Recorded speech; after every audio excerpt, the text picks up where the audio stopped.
Elhamdülillah, innel hamdalillah, nahmaduhu ve nasta'inuhu ve nasta'firuh ve na'udhu billahi min şururi enfusina ve min seyyiati a'malina. Men yehdihillahu fela mudilla lahu ve men yudlil fela hadiye lahu. Neşhedü en la ilahe illallah vahdehu la şerike lahu ve neşhedü enne Muhammeden abduhu ve rasuluhu erselah. Ya eyyühellezine amenu ittakullaha hakka tukatih ve la temutunna illa ve entum muslimun.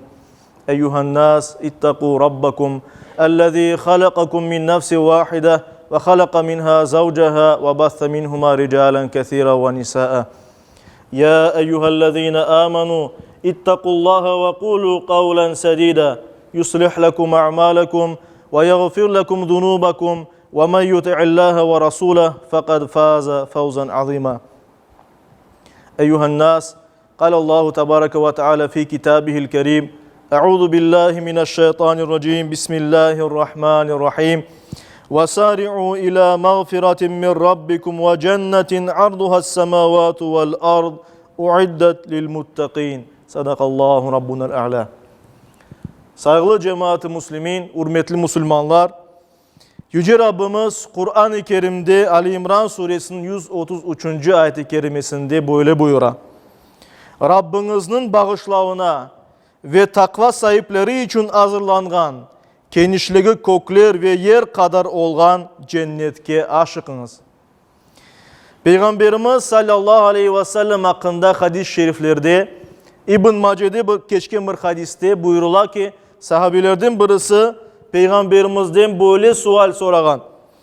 Cennetke kirmege sebep olacak en mühim şey nedir? Peygamberimiz sallallahu aleyhi ve sellem ise ayttı. Takva ve güzel ahlak. Allah'tan sakınganımız, imanımız ve güzel davranışlarımız, güzel hareketlerimiz ve sözlerimizdir dedi sallallahu aleyhi ve sellem. İşte saygılı cemaat-i Müslümin bu ayette ve hadislerde, diğer birçok ayetlerde ve hadislerde bildirilgeni gibi bizge cennetinin yolu gösterilgen. Her bir insan, her bir Müslüman bu dünyada yaşar eken bu yolga durmak için gayret etmek gerektir elbet. En evvela bunu kaydetmek gerek ki Allahu Teala iki ayet yarattı ki biz bu iki ayet içinde peş peşe yaşamaktamız, yaşayacakmız. Birinci ayet bu dünya hayatı, yaşaganımız ayet. O fanidir, sonu vardır ve bu imtihan dünyasıdır. Yani biz bu dünyada sınalamız. Allahu Teala bizlerini sınay, imtihan eti. Biz nasıl hareket edecekmiz? Doğru olacakmız mı ya da yamanlık yolunu sayılacakmız mı? Ama bu ayet bitecek. Ondan sonra diğer bir ayet başlayacak ve ona biz ahiret ayeti deyimiz. Yani sonra gelgen, ölümden sonra olan bir ayet. Bu ayet ise ebedidir. Sonu olmadan ve ölümsüzdür. Artık ölüm olmadan devam edecektir.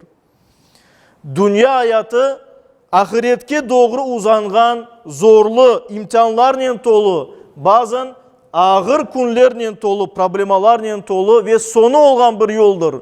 Ve bu sonu ise ölümle beraber gelmekte. Ahiret hayatı ise biz bu dünyada ekkenimizni biçkenimiz, saçkan tereklerinin meyvelerini alganımız, yapkanlarımızın karşılığını alganımız bir ayattır. Ona göre bu imtihan dünyasında yapkanlarına esaslanarak buna göre biz ahiret hayatında ya çok kederlenecekmiz ya da çok kuvanacakmız. İnsanlar bu dünyada yapkanlarından sebep ya cennetke varacaklar ya da cehennemge varmak gerek olacaklar. İşte her bir Müslümanın bir maksat olarak tutkanı yol var. O da Allah'ın razılığına yetmek ve cennetke varmakның yoludur. Her bir Müslüman Allah'ın razılığına yetip cennetke varmakны arzular elbet. İşte bu cennet yolu nasıl yol olmak gerek olganı bizge Allahu Teala tarafından tafsilatlı şekilde güzelce anlatıldı ve öğretildi. Kur'an-ı Kerim'de öğretildi ve Peygamberimiz öz ayatının, öz hadislerinin bu yolunun nasıl yolcusu olmak gerek olganı bizge göstergen. İşte Peygamberimiz gösterdi ki bu hayattan sonra nasıl hareket edeyik ki gelecek hayatta ebedi kurtuluşa erişeyik ve bitmeyecek huzurga, tınçlıkka erişeyik. İşte cennet yolu saygılı cemaat-i muslimin, cennet yoluna kırmak için en evvela iman etmek gerek.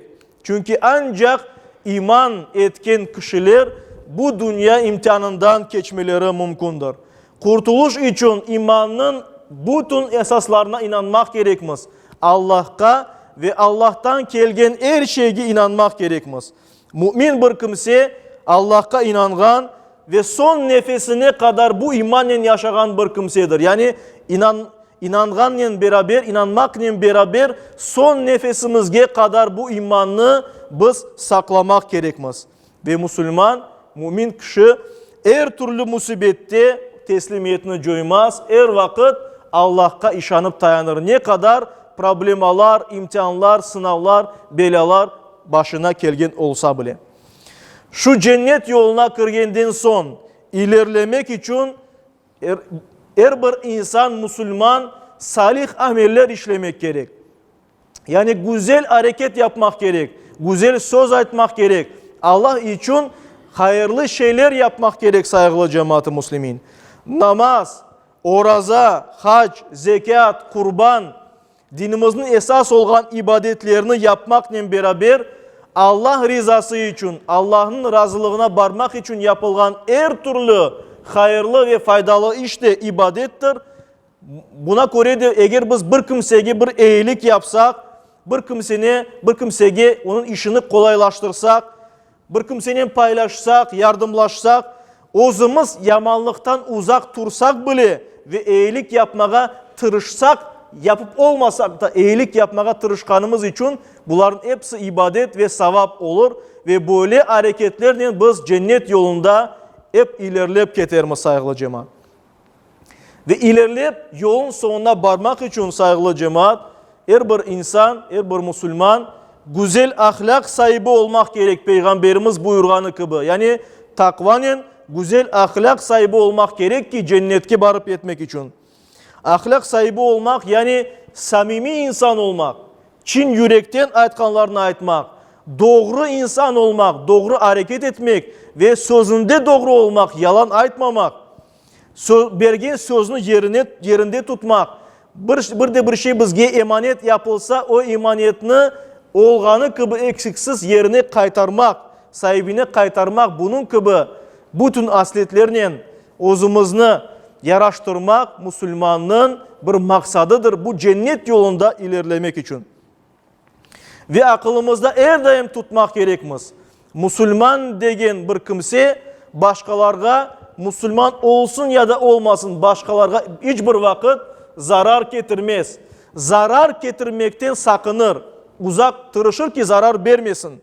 Çünkü Peygamberimiz sallallahu aleyhi ve sellem mümin, Müslüman kişi kim olanı anlatkanda degen edi ki elinden ve tilinden amanlıkta olganları kişi. Yani bir kimsenin elinden ya da kolundan ve tilinden başkasına zarar gelmese işte o kimse mümin kimsedir, Müslüman kimsedir diye Peygamberimiz sallallahu aleyhi ve sellem ve böylece Müslümanın zarar vermegen bir kimse olmak gerekliliği hakkında bizge buyura.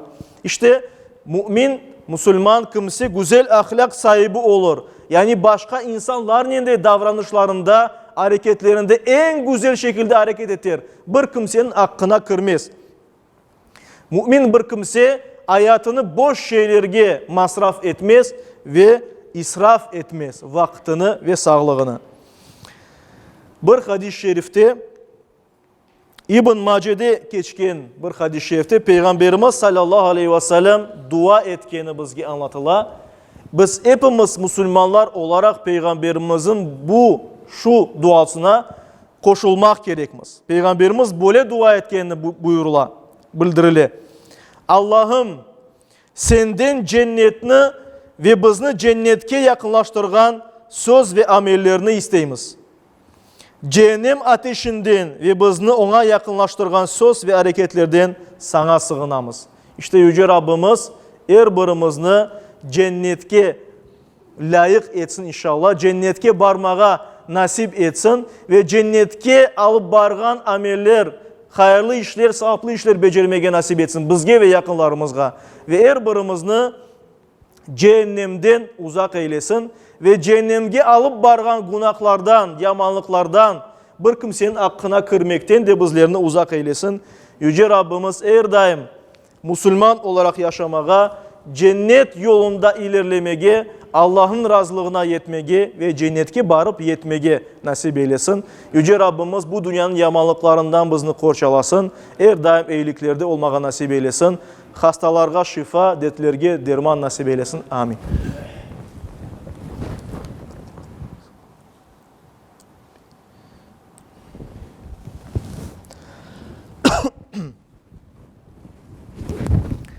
Elhamdülillah ve salatu ve selamu ala Resulillah ve usikum ve nefsel asete bi takvallah. İnna Allah ve melaiketehu yusallun alen nebi.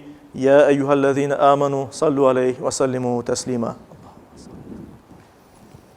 Vardallahum an khulefa'l arba'a Ebi Bekri ve Umar ve Uthman ve Ali ve an sairil ali ve sahabeti ve tabi'in ve men tabi'ahum bi ihsanin ila yevmiddin.